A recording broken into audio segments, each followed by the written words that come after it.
Abbiamo voluto dedicare questi pochi minuti a presentarvi quanto sta facendo Confindustria Veneto Est per quanto riguarda la guida delle aziende associate, perché è un progetto all'interno del quale troviamo molti dei presenti e anche l'azienda Gava Imballaggi. Allora, l'obiettivo dichiarato da almeno 2 presidenti dell'associazione è quello di far diventare il territorio confindustriale, che attualmente attiene a 4 province del Veneto, Treviso, Padova, Venezia e Rovigo, il territorio di riferimento per quanto riguarda il modello di sviluppo sostenibile a cui le aziende devono comunque guardare. Capite che è un obiettivo molto ambizioso, ma che noi ripetiamo costantemente, perché tanto più lo ripeti, tanto meno ti puoi sottrarre, diciamo, a questo compito, e tanto più evidentemente sei stimolato a realizzarlo. Questo sta accadendo? Beh, noi abbiamo la presunzione di dire che siamo assolutamente in un ottimo punto, tanto è vero che stiamo avendo anche a livello confindustriale dei riconoscimenti e, come dire, delle richieste di collaborazione proprio per attingere a quanto sta avvenendo.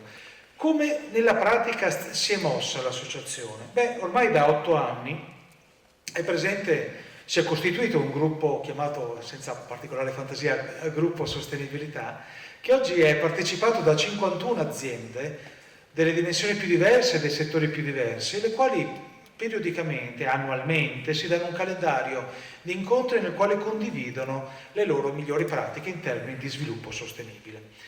E la cosa interessante è che appunto ci sono aziende che si aggiungono ogni anno, ma ci sono aziende che sono già al loro 8º anno. Quindi la domanda è: ma o hanno tanto tempo da perdere, oppure questo è un gruppo particolarmente simpatico, oppure al loro interno trovano costantemente degli stimoli alla loro crescita. Qua potete vedere alcuni marchi, alcune aziende che conoscete, alcune mi fa piacere sono anche presenti in sala. Trovate anche nella colonna di sinistra trovate anche Andrea Gava, anzi posso dire tranquillamente, come sanno molti, che Andrea, insieme ad altre 3 aziende, insieme ad Anodica qui presente, insieme a Perlage presente poi quantomeno nel buffet, e insieme a Tecnogamma ora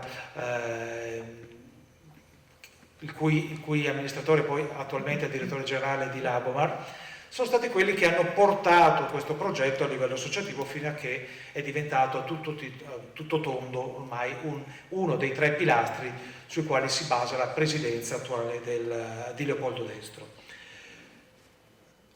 Queste aziende fino a, direi, l'annualità scorsa venivano individuate un po' per passaparola, un po' per autocandidatura, un po' per scouting.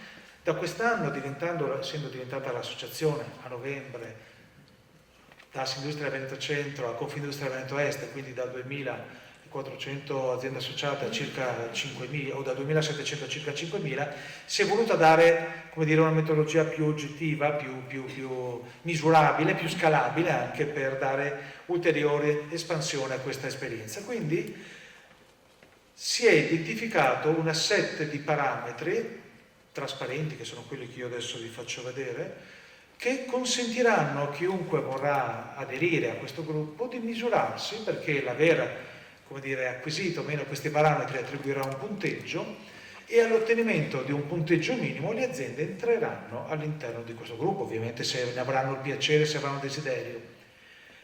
Come potranno farlo? Beh, vedete anche, sottolineo appunto che all'interno di questi parametri troviamo il tema dell'LCA, troviamo il tema dell'analisi, monitoraggio della catena di fornitura, troviamo il tema delle società benefit, tutti argomenti che oggi abbiamo ampiamente discusso.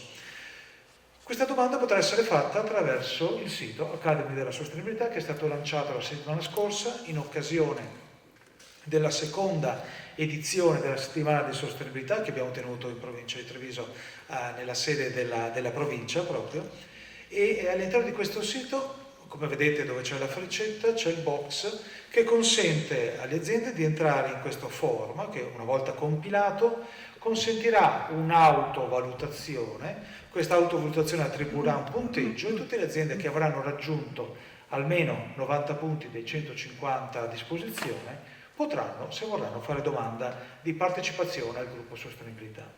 Quindi, come vedete, molto come dire, trasparente e accessibile.